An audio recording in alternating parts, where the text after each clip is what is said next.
Hi guys, it's time for another video on Up North with Brian. Today, we're going to fix an annoying problem with a Shopsmith band saw. See these guys right here? We adjust, this is the top guides for the saw blade. And I was trying to adjust them, but it was like wiggle, wiggle, wiggle, side to side. So, total wiggling of about 1/8 of an inch here. And I'm like, well, it doesn't do any good to adjust because, it just wiggles around so much. Well, the solution is we need to have an adjuster right here, which I didn't have. Some of the later models, I guess, have it. And so I went ahead and made this. And I'm going to show you how I did it, so it'll maybe be easier for you than it was for me, okay? Here is what we need. We need a center punch, 5/16 18 tap, 17 64ths drill bit. Notice how my writing is scratched out? That's because I'm not an expert on tapping, and I thought, oh, 5/16 inch tap means 5/16 drill bit. No, wrong. 5/16 18 tap, 17 64ths drill bit. That's very important. And then we need the 5/16 18 jam nut.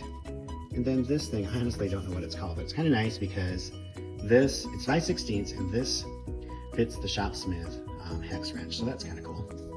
But the size is 5/16 18 by 3/4. So I think I've told you everything we need. So this is the anti-slop mod for the upper blade guide. So basically, we take the punch a hole, a little dent right there. And we're trying to make it so that the hole ends up being pretty much centered where the guide goes through, okay? So here's a good look at how mine looks, and I think this worked out pretty well. Pretty easy. And then we take this drill bit, drill through with my drill press. You could probably do it on a vise with a hand drill just fine if you're careful. See, then we're going to need to get this guy in there.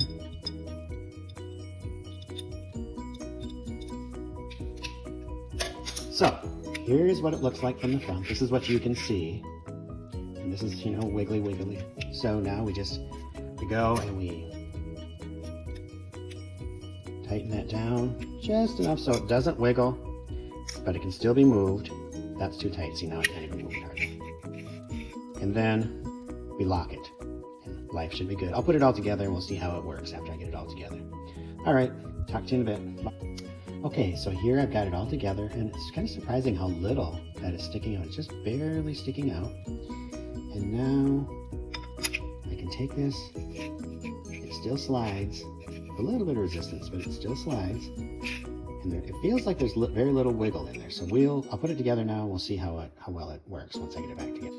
Okay, I've got it all together. And here's the moment of truth. I'm really putting a lot of force on it, and it's barely moving. Maybe a 30-second. I'm really pushing ridiculously hard. And before, it would be just a light tap, and it would move like 1/8 of an inch. So I'm super happy with the way it turned out. And I just quick sawed a few, little, not difficult, but just a few little curves just to test it. And it just saws so much nicer, just tracks so much better because those guides are doing their job. And then, so I just want to thank all the other people who make videos, like especially Scott at My Growth Rings. And he pointed out how, they have these bolts holding the cover on, and that they used to have some handles. So I found these cool handles at Ace Hardware. I still need to get one more because I got the wrong size for one. But hey, they really are a lot more handy than using a wrench. So anyway, hopefully, if nothing else, this video can serve as a great example of how not to make videos, and maybe it will help someone else fix the annoying side-to-side wobble of that blade guide. Thanks for watching. Bye.